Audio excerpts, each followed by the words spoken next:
Hey guys, it's Logan from the Kodokan here. This video tutorial will be an introduction to striking fundamentals. We'll begin with the stance. During the free-form phase of combat, meaning that neither you nor your opponents are in physical contact with one another, you're free to move around the fighting area as you please. So it's important to have a mobile fighting stance. With my feet a shoulder width apart, I'm going to slide my right foot back about a shoulder width or more, depending on my body type and my fighting style. The weight distribution should be an even 50-50% on either leg. The majority of my weight should be on the front half of my feet, especially on the balls of my feet. So in other words, I want to stay on my toes. If I place my weight on my heels, I would be off balance, immobilized, and easily knocked backwards. My knees are always bent. They need to be like springs. I can't have my legs locked straight like this. You wouldn't walk with your legs straight. You're immobile. You're only mobilized if your legs are already bent, so make sure that your legs stay bent through the entirety of the fight.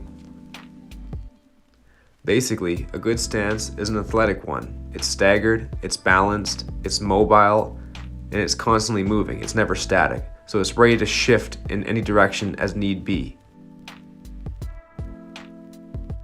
And that brings us on to footwork and movement. When I step forward, I step with my forward leg. When I step backward, I step with my backward leg. You always step first with the leg that's closest to the direction you're moving in. When I step to my left, I step with my left leg, and when I step to my right, I step with my right leg. The secondary leg always just follows up. So if I step forward with my left leg 6 inches, my right leg will recuperate that 6 inches to make the difference, and I will end up back in my 50-50 weight distributed stance. And of course, the random nature of a fight dictates that I can't always move the same way. Every step's going to be different. But if I leap forward or leap backward, I'm still going to land in my same fundamental stance. My stance is a platform for me to attack, defend, and move from. So I have to make it a fairly consistent base of operations.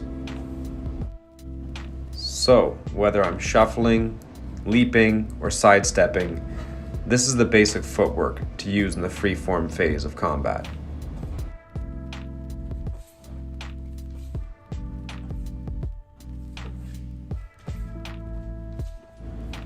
And you might also notice one more basic step I'm using when I'm changing angles. I'm pivoting off my lead foot. All I'm doing is rotating to face a different direction. This will be done if my opponent circles around me.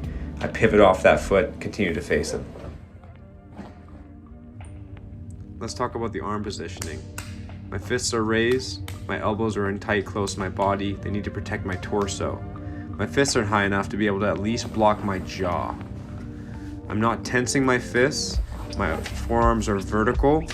My left arm is slightly leading. You'll notice my shoulder is slightly shrugged, but not so much that I'm tense. I need to remain loose. Next, I want to examine an often overlooked aspect of technique, and that is the correct formation of a fist. Curl all 4 fingers as tightly as possible, and then wrap your thumb over the small knuckles of the middle and index finger. You strike with the large knuckles of the middle and index finger. And you'll also notice that no matter how I wrap my fingers, I don't ever hold my fist tightly. I only tighten the fist at the moment of impact with the target. My wrist is straight, lined up with my metacarpal bones and knuckles in a straight line so that my fist becomes a weapon. Targets in the opponent's face can include the nose, the philtrum, the mouth, or pretty much anywhere along the jawline, especially the chin. Even the eye sockets and cheekbones can be struck, but if you were to basically draw an anchor around your opponent's face, that would be the primary targeting area.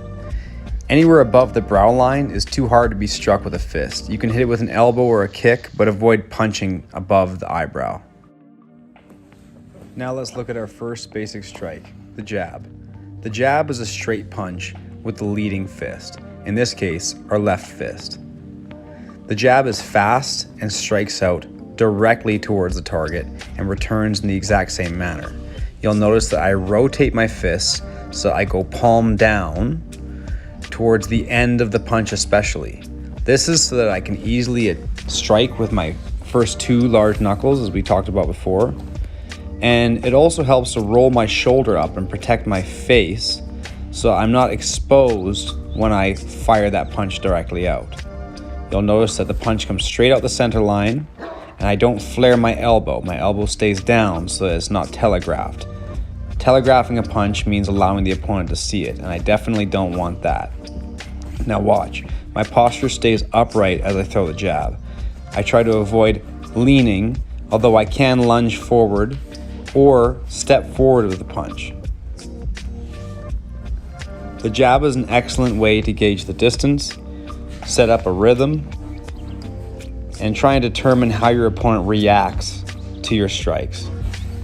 Now, because the jab is fast, direct, a long-reaching punch, and because your leading fist is closest to the target, it will not put you at a bad defensive position. It will not open up your defense for a long period of time, and therefore, you can never do too many jabs.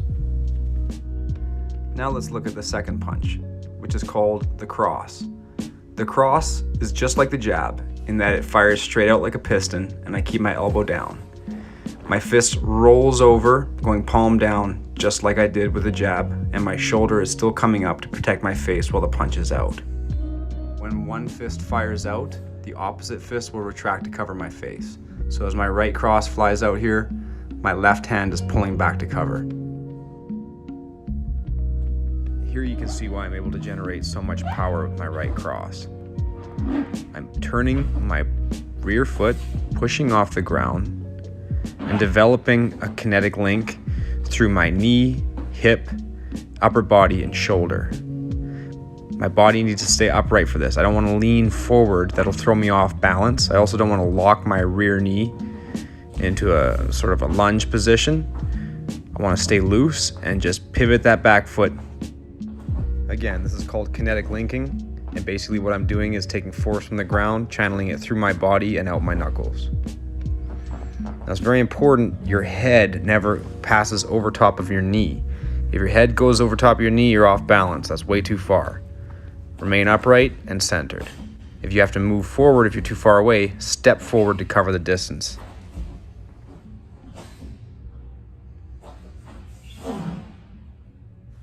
Okay, now for the third and final strike, the lead hook.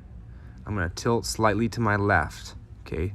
Turn slightly to my lead side. I don't want to lean too much. Again, I'll be off balance. I just slightly tilt to my left and turn to preload. My left hand is then going to hook around, striking the side of the opponent's face.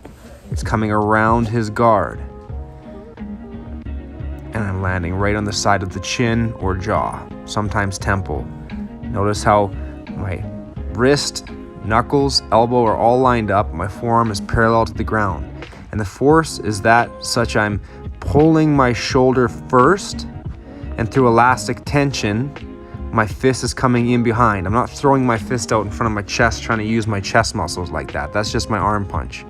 I want to use my whole body. So I'm shifting my weight slightly to the right as I whip my shoulder first, and the punch follows my shoulder.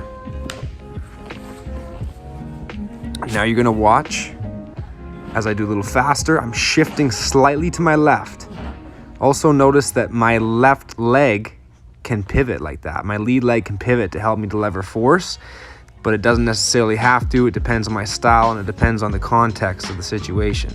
I don't want to take a low kick to that leg. So if I know I'm up against a guy who's going to throw a lot of hard low kicks, I might not pivot that so much. A fast little hook sometimes is all you need to put an opponent down. Placement is everything. We want to hit him right on the chin, but we can't hit him from too far away. The hook is usually a slightly closer reach. I don't want to paw him. I don't want to hit him with the wrong knuckles, right? I want to hit him with the correct knuckles. Therefore, as a rule of thumb, my elbow should be bent at 90 degrees, and I create this box shape with my arm. That's a perfect hook position. If it's any tighter than that, I might as well just hit him with my elbow, right? If it's longer than that, I'm starting to lack force, and I might end up pawing him with my foreknuckles. Now, with gloves on, that might not be too bad, and heck, you might even be able to pull off a punch with your foreknuckles. But basically, I like to punch with my palm down and my elbow locked at a tight, sharp 90 degrees so that I know I'm lining up my punch properly. Here's some common mistakes that people make. they flare the elbow out on any of these punches, whether it be the jab or the cross. The elbow flares first, and they sort of end up punching in a downwards fashion.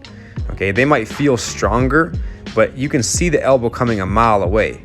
What's worse yet is when they throw this looping haymaker type punch. If you've ever seen a street fight, you've probably seen someone throw a punch like this. We're not throwing a baseball, we're throwing a punch. So we cannot punch with a pawing motion. That's a common mistake. And anybody who has any understanding of body mechanics knows that in order for us to generate force in a pushing manner, our elbows need to be tight to our body. The exception to this rule is when we throw that lead hook. We don't want our elbow down. We want it up behind the punch, okay? If our elbow's down, then we'll be pawing. Think of your knuckles, wrist, and elbow as one solid unit, like a rocket, okay? Your elbow might bend, but from your knuckles to elbow is a straight line. Now look here. I'm using my cross to set up my hook. This is a combination. My cross comes out with laser straightness and my hook wraps around. In both punches, my elbow and my fist are in a straight line, even though I bend my elbow on the hook. So let's learn our first basic combination, which we call the two. This is called the two because there's two punches in it, a jab and a cross. The jab comes first, and in most combinations, the jab leads. This is because, as we said before, it's faster and it's closest to the target, and it does not put us in a bad defensive position. Now, whether or not the jab lands on its intended target, we're still using it to cover the distance, set our opponent up, and land the more powerful cross. Now I'm demonstrating a line drill that you can easily practice at home. I step forward with my combination two. When I step with my left, I jab with my left, and when I follow that right step up, I cross with my right. 1, 2. 1, 2. 1, 2. That's the rhythm we want to get. Stepping and punching simultaneously. Now you're going to see how after my cross, I can follow up into a hook. When I've thrown my cross, I'm basically already preloaded for the lead hook. I'm leaning my weight slightly to my left. As we throw powerful punches, our body will slightly turn in one direction or the other. When I throw my right cross, I'm turned slightly to my left. When I throw my left hook, I'm turned slightly to my right, and it sets up that next power punch.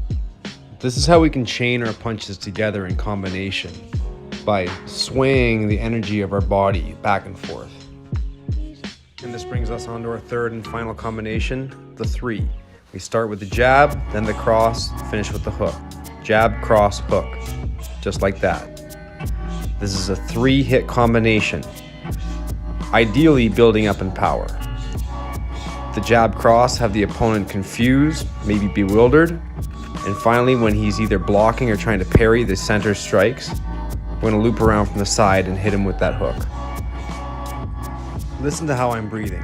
A simple, easy, and effective way to learn how to breathe with proper rhythm during a fight is to shush your opponent.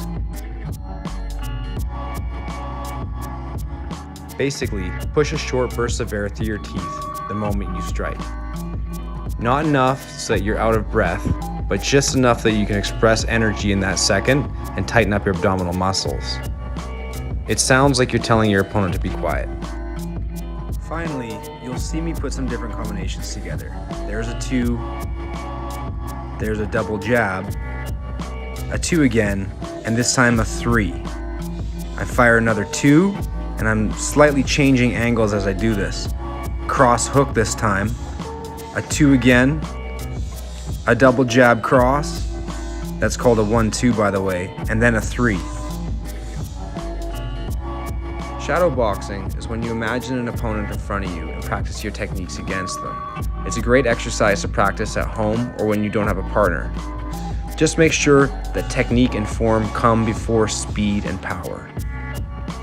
Notice how I try to employ all the different strikes and different combinations. If they flow for me, they will flow in the fight.